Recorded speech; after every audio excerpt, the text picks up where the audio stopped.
नमस्कार, मायलेकी मराठी रेसिपी मध्ये सर्वांचं मनपूर्वक स्वागत आहे। आपण आज बघणार आहोत मैसूर बोंडा। चला तर रेसिपीला सुरुवात। वरतून असा कुरकुरीत, आतून स्पंजी, चटणी सोबत इतका टेस्टी लागणारा मैसूर बोंडा।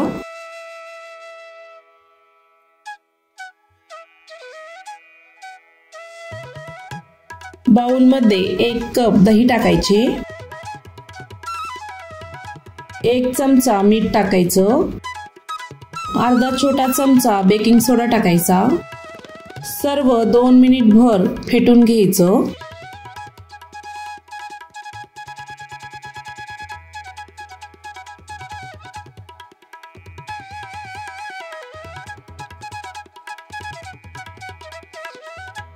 फेटून घेतल्यानंतर अशी मस्त बुडबुडे यायला सुरुवात झाली।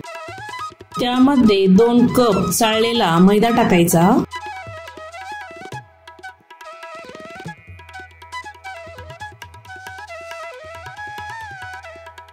दह्यामध्ये मैदा छान मिक्स करून घेऊया।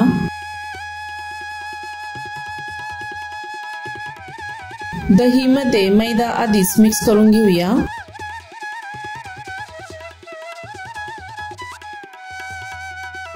त्यानंतर थोडेसे पाणी टाकायचे। पाणी टाकल्यानंतर बॅटर मिक्स करून घेऊया।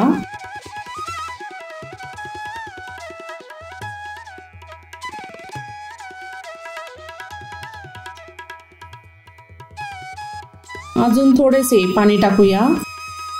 हे बॅटर जेवढे मिक्स कराल तेवढे बॅटर छान फुलते।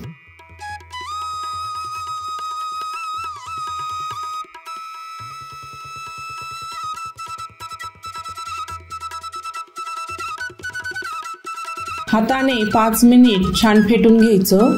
बोंडा स्पंजी होतो। ही प्रोसेस आवश्यक आहे।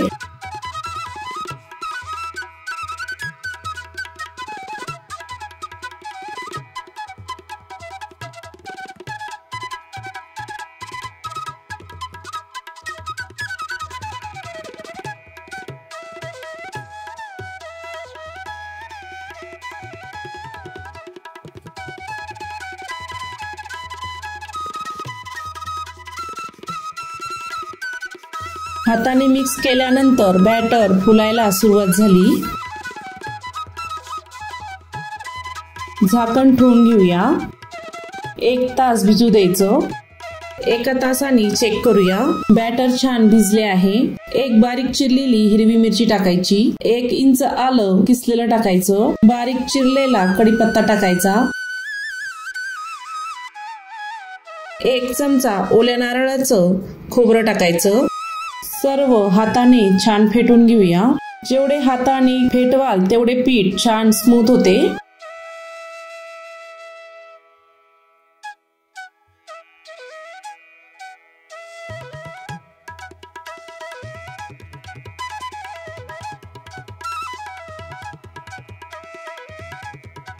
कढईमध्ये तेल गरम झाले आहे।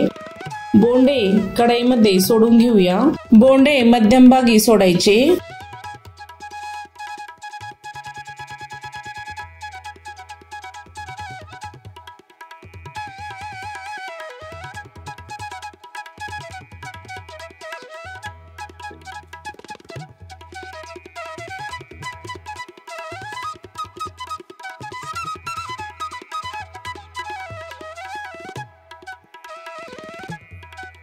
बोंडे किती मस्त फुलले आहे। बोंड्यांचा कलर आणि टेक्स्चर बघू शकता। बोंडे असे मस्त तळले गेले। एका ताटामध्ये काढून घेऊया। दुसरी ही बॅच अशीच तळून घ्यायची। बोंडा मध्यमभागी सोडायचा। तळल्यानंतर वरती येतो।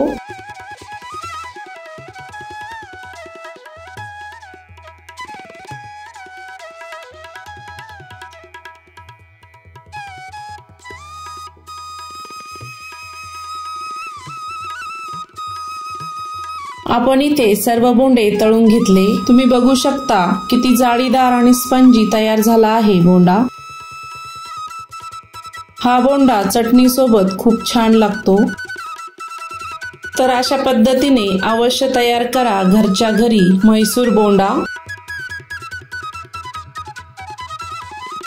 अशा पद्धतीने आपण आज बघितला आहे म्हैसूर बोंडा। अशाच नवीन नवीन रेसिपी बघण्यासाठी चॅनलला सबस्क्राईब करा।